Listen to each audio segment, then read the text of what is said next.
या आपको सुनाते हैं। आरटीपीसीआर के माध्यम से की गई हैं। अब तक कुल मिलाकर 3,95,40,989 सैंपल्स की जांच की जा चुकी है और कल जनपदों के द्वारा प्रयोगशालाओं को आरटीपीसीआर के टेस्ट के लिए 92,461 सैंपल्स भेजे गए।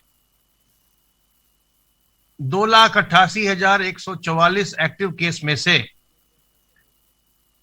2,29,744 इस समय होम आइसोलेशन में है। 6,411 निजी अस्पतालों में हैं और बाकी के मरीज राजकीय L2 L3 अस्पतालों में हैं अथवा जो कुछ मरीज अभी एलोकेशन के प्रोसेस में हैं। सर्विलांस की कार्रवाई बढ़ा दी गई है, निरंतर चल रही है। संक्रमण को रोकने के जो कुछ महत्वपूर्ण तरीके हैं उनमें surveillance, contact tracing, testing, isolation, Covid appropriate behaviour और वैक्सीनेशन है। तो सर्विलांस के अंतर्गत 2,27,315 इलाकों में 5,64,089 टीम दिवस के माध्यम से अब तक 3,32,32,357 घरों का सर्विलांस किया गया है और इनमें रहने वालों की संख्या 16,06,02,461 है। वैक्सीनेशन का कार्य भी निरंतर चल रहा है और अब तक कुल मिलाकर 96,79,557 लोगों को वैक्सीन की पहली डोज दी जा चुकी है। इनमें से 19,43,675 लोगों को वैक्सीन की दूसरी डोज भी दी जा चुकी है। कुल मिलाकर 1,16,23,232 डोजेज एडमिनिस्टर किए जा चुके हैं। लगातार यह प्रयास हो रहा है कि संक्रमण को नियंत्रित रखा जाए और जो दूसरी लहर आई हुई है इसमें संक्रमण को ज्यादा विस्तार इसका न होने पाए और इसके लिए सर्वेलेंस, कॉन्टैक्ट ट्रेसिंग, टेस्टिंग की कार्रवाई निरंतर चल रही है। जो लोग बाहर से आ रहे हैं उन्हें भी होम क्वारंटाइन करने की कार्रवाई हो रही है। जो संक्रमित पाए जा रहे हैं उन्हें आइसोलेट करने की कार्रवाई हो रही है।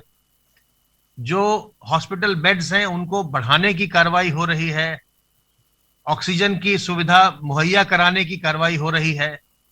लेकिन सबसे जो महत्वपूर्ण कार्य है वो ये है कि हम सावधान होकर के संक्रमित होने से बचें। अगर हम निरंतर लापरवाही करते हुए संक्रमित होते रहेंगे तो कोई भी सुविधा पर्याप्त नहीं हो सकती। तो इस समय हमें अपने सामाजिक उत्तरदायित्व का निर्वहन करना है और हमें यह प्रयास करना है कि हम संक्रमित न होने पावे और दूसरों को भी संक्रमित होने से बचाएं। यदि कोई ऐसा व्यवहार कर रहा है जिससे संक्रमण फैलने का खतरा है उसे हम टोकें, उसे हम रोकें। अपने मुंह और नाक को हम ढककर रखें अच्छी तरह से, मास्क से, गमछे से, दुपट्टे से, रुमाल से अच्छी तरह से ढकिए। केवल खाना पूरी करने के लिए अगर आपने अपने चेहरे के ऊपर कोई कपड़ा हल्का सा लगा लिया उससे फायदा नहीं है। अपने मुंह और नाक को आपको अच्छी तरह से ढकना होगा। अपने हाथ को साबुन पानी से बार बार धोते रहना होगा। जब भी आप कोई अनजानी सतह वगैरह छुएं उसके बाद अपने हाथ को साबुन पानी से अच्छे से साफ कर लीजिए ताकि आपके हाथ पर कोई विषाणु न रहे। और लोगों से दूरी रखिए, 2 गज की दूरी बनाइए। और बार बार मैं आपसे अनुरोध करता हूं कि अगर आप कार्यालय या बाजार के लिए आप ऐसे व्यक्ति हैं घर के जो बाहर निकलता है तो आपका दायित्व तो और ज्यादा बढ़ जाता है, क्योंकि जो लोग घर के अंदर हैं उन्हें संक्रमण आपसे ही प्राप्त होगा। इसलिए आपको इस बात का विशेष ध्यान रखना होगा कि आप संक्रमित न हो, और घर में भी आप अपने जो घर के बुजुर्ग हैं या छोटे बच्चे हैं या जो पहले से कमजोर या बीमार व्यक्ति हैं, जिनमें संक्रमण के पश्चात जटिलताएं आती हैं, उनसे आप दूर रहें और सावधान सतर्क रह के अपने आप को संक्रमण से बचाए रखिए। घर पहुंचते ही अपने हाथ को फिर से साफ करिए और कोशिश ये करिए कि घर के बाकी लोग भी जो ये प्रोटोकॉल है हाथ धोने का और मुंह और नाक को ढकने का, वो सब पालन आपके जितने भी इष्ट मित्र हैं, परिचित हैं, रिश्तेदार हैं, सब लोग करें। और सब लोगों में ये जागृति जगाइए कि इस समय हमें सब लोगों को मिलजुल करके सावधान रह करके सावधानियों का पालन करते हुए संक्रमण से अपने आप को बचाना है। तो सावधान रहिए, सतर्क रहिए। अगर आप होम आइसोलेशन में हैं तो आपको दवाओं की किट मिलनी चाहिए। अगर आपको नहीं मिली है तो अपने कमांड सेंटर में या मुख्य चिकित्सा अधिकारी को इसकी जानकारी दीजिए। दवाइयां जरूर शुरू करिए। और दवाइयों के बारे में मैं ये भी आपसे कहूंगा कि जो दवाइयां इसमें ली जाती हैं बहुत ही सरल तरीके की दवाइयां हैं जिनमें बहुत ज्यादा साइड इफेक्ट नहीं होता। इसलिए अगर किसी को लक्षण आ रहे हैं और उसकी जांच अभी की गई, जांच के रिपोर्ट में समय लग रहा है, तो तत्काल वो दवाइयां शुरू कर दीजिए। उनसे लाभ ज्यादा है, उनसे कोई नुकसान होने की संभावना नगण्य है। अगर आप दवा शुरू कर देंगे तत्काल, तो बाद में किसी प्रकार के जटिलता की संभावना और अस्पताल जाने की संभावना आदि नगण्य हो जाएगी। तो दवाइयां समय पर शुरू करिए। और अगर आप होम आइसोलेशन में हैं, किसी प्रकार की उलझन हो रही है, तो हमारे हेल्पलाइन नंबर 1800 180 51 46 या 51 45 दोनों पर आप फोन करके चिकित्सकों की सलाह ले सकते हैं। तो सावधान रहिए, सतर्क रहिए, संक्रमण मुक्त रहिए, स्वस्थ रहिए और प्रसन्न रहिए। धन्यवाद अमित ने काफी विवरण के साथ जो है आज की सूचनाएं बताई और ये भी बताया कि हम सबको सावधान रहने की कितनी अधिक आवश्यकता है। आज मैं ये बताना चाहूंगा कि माननीय मुख्यमंत्री जी खुद भी कोविड से प्रभावित होते हुए वह स्वयं प्रतिदिन पूरे प्रदेश की कोरोना से जो जंग हो रही है उसकी मॉनिटरिंग कर रहे हैं, उसका नेतृत्व कर रहे हैं और जो भी आवश्यक निर्णय लेने हैं वो स्वयं अपनी बीमारी की स्थिति में होते हुए भी वो स्वयं निर्णय ले रहे हैं। और सबसे पहला उन्होंने ये जो निर्देश सबको दिया हुआ है जिसका कि वो समीक्षा भी कर रहे हैं और उसका नतीजा भी सामने देखने को मिल रहा है, वो ये है कि अस्पतालों में बेड की संख्या बढ़ाई जा रही है। लगभग हर जिले में 200 एक्स्ट्रा बेड क्रिएट करने की व्यवस्था की जा रही है। लखनऊ में केजीएमयू और बलरामपुर को पूर्णतया कोविड अस्पताल बनाकर लगभग 5000 आईसीयू बेड तक ले जाने का लक्ष्य रखा गया है।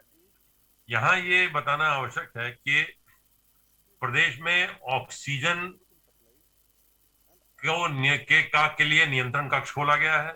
ऑक्सीजन की कमी नहीं है, लेकिन ऑक्सीजन की व्यवस्था प्रॉपर की जा रही है।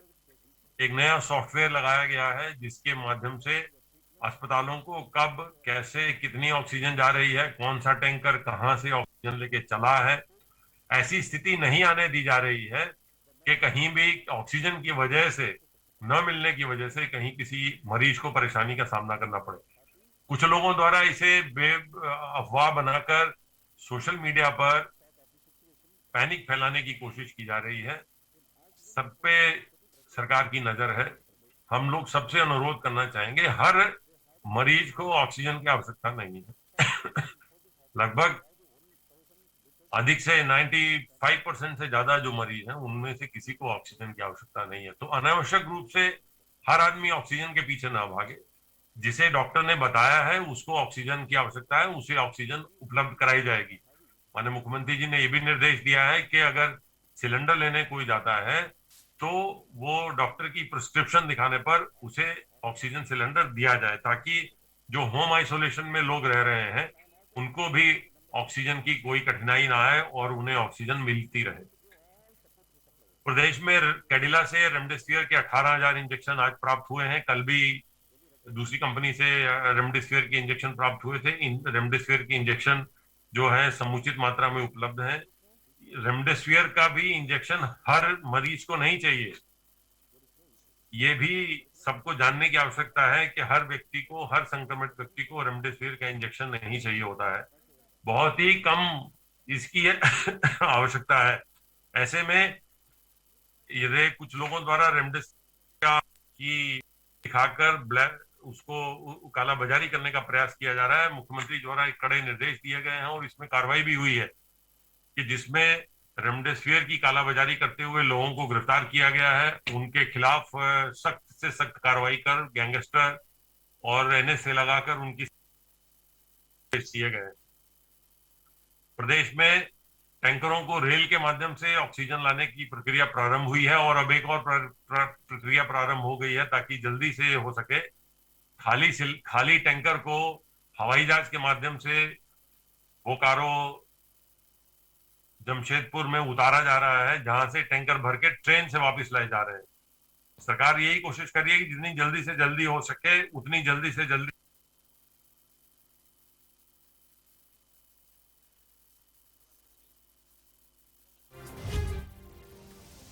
सरकार की प्रेस कॉन्फ्रेंस जिसमें एसीएस सूचना, एसीएस हेल्थ लगातार ये कह रहे हैं सरकार की कोशिश है कि जो स्वास्थ्य सुविधाएं हैं वो बेहतर हो सकें, लोगों को ऑक्सीजन आसानी से मिल सके, जो होम आइसोलेट हैं उनको भी मदद मिल सके।